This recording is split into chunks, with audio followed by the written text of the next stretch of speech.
Hey guys, I'm Molly. And I'm Dan, and welcome to the Mad Garage. In this series, we're going to arm you with a bit more car knowledge. And who knows, next time your car needs some care and attention, we could even save you some cash. This is MADvice. So you've been told you need new brakes. Now that is a very broad term. It could encompass a lot of different things. So what we're going to talk through today is what that could mean and some of the questions you need to be asking your mechanic to make sure that you're getting the right thing and spending your money on the right components. You could be feeling some symptoms when you're driving the car that might indicate you need your brakes looked at. They could be things like a vibrating or pulsing feeling when you step on the brakes. A really obvious one is if you hear squealing or screeching when you put on the brakes. You could also have an inconsistent pedal, or it could be something that you might not notice. It's just getting down to a very low wear rate and needs to be changed urgently.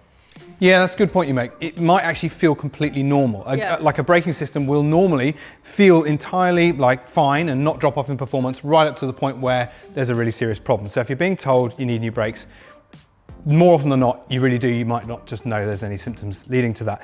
But when it comes down to what parts in the brake systems that actually is, this is where it can get a bit confusing because there's lots of things in a braking system that we call brakes with the generic term. So there's the whole braking hydraulic system, there's a master cylinder, a slave cylinder, or the caliper, or the drum, or the cylinder. What we're gonna do for the purposes of today is we're gonna focus on easily, far and away, the most common type of braking system, and probably most likely the bit that you're being told you need new ones of, and that is a brake disc system. And in that, there are three key components. One is the disc itself, the other are the brake pads that grab that disc, and then there's the mechanical component, the caliper, that pinches those pads onto the disc. The caliper's a pretty hard wearing piece of equipment, but inside it has, well, 1 piston, 2 pistons, 4 pistons, Up to 10, actually. I think 10 is the record. So it really depends what brake you have, and the shell of the caliper itself is pretty strong, but if you need to replace the whole caliper, then that's pretty far gone, that's pretty extreme. Yeah, and the important thing is that there's no friction surface within the caliper itself. They actually should last the lifetime of a car if they're correctly looked after. The friction surfaces, that's where the majority of the wear happens, and that's the bit which is a serviceable component, a bit you generally throw away. Those two parts are the pads and the disc. Now this is a disc for Ivana, the sports van. This is a sports disc. That is. But you can call it a sports van if you like. It's a twin turbo. It's a twin turbo. Look at those discs. Look at it. Yeah, it needs a lot of braking force. So that is a brand new brake disc in perfect condition. We'll have a look at one on the van at the moment, which is not. So when this brake wears down, you can actually measure it with a vernier caliper or another piece of suitable equipment to actually see how much. That's not a vernier though. Well, all right, that is. Okay, so that's just it. You just want to show that because it's got USSR on it, so I don't know where you got that. I'm going to have to get Sean to get a close-up of this. This actually was made in the United Socialist Republic. Stop distracting me, Molly. There's serious things to talk about here, more serious than the USSR. So the brake disc does naturally wear down in use. The pads are wearing against the disc. Both will eventually wear away.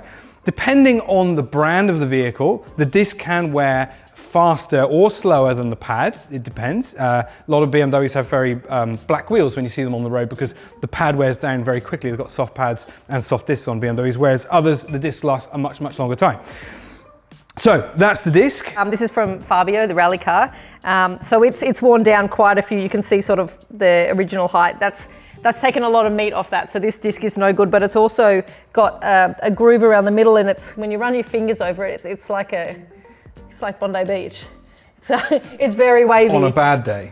So yeah, high temps, but also if you get some, being on gravel particularly, it can be a problem. If any stones or anything gets in the way, it can start to wear unevenly. So if you catch this early and you still got the meat on the disc, you can get that machined so that you can just flatten the surface and get that contact back. Or if you've got a caliper that's sticking and the pads are pushing unevenly, there's a point where you can still repair that, but if too much meat is taken off, then you don't have the meat to be able to machine it, and then it's toast. And that would probably be a brake pad and a disc swap then to get everything back aligned and wearing evenly. Importantly, as Molly says, it's not necessary always to replace the discs and the pads at the same time. It's quite normal to replace a set of pads and the disc will go on for a lot further. The way you know that is because the manufacturer will specify how much that disc can wear down by, which is where these pieces of equipment come in. You can see visibly here that this disc is actually worn down. Like that, you don't even need to measure it. You know there's a lot of visual cues why that is done. But the budget was tight, so we had to make it work a little bit further. And the important thing to probably an extra half a day rally than and it should how have much done. would one of these discs cost, Molly, about on average, that we're talking rally budget? There are at least 3 zeros. Yes, to replace the whole 4 corners discs, like Yes. $4,000. Thankfully, the discs on Ivana are a little bit more affordable than that. So, yes, as you say, you don't necessarily have to replace both. It's important to determine which needs doing. If it's disc and pads together, that's obviously going to be a bit more involved, a bit more expensive. Just the pads, that is completely, so make sure that has been measured. You know the disc needs replacing if you're being told that it needs to be. And if it doesn't need to be replaced, perhaps a machine, or if it's worn evenly, you don't even need to machine the disc. You can just bung a new set of pads on and you're good to go. Another thing that's really important to remember is brake fluid.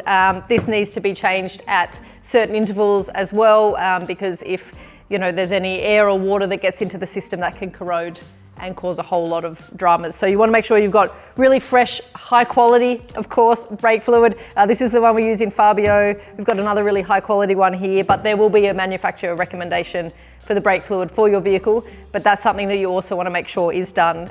Just like changing your oil, just the coolant, all those sort of fluids, that needs to be regularly maintained as well. So if you've been told that you need new brakes, the most important thing is determine exactly what that term relates to. Brakes is a broad term. It can mean lots of different components.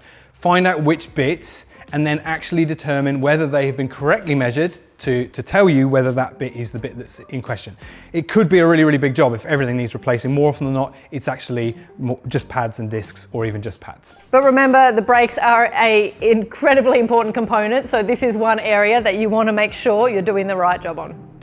You ever had a complete brake failure in the car? Oh, I have. One of my first rallies, I didn't know what knockoff was. Brake knockoff. So it happens when, we don't have knockoff springs and a bunch of things in our race car, which means, in rough terrain.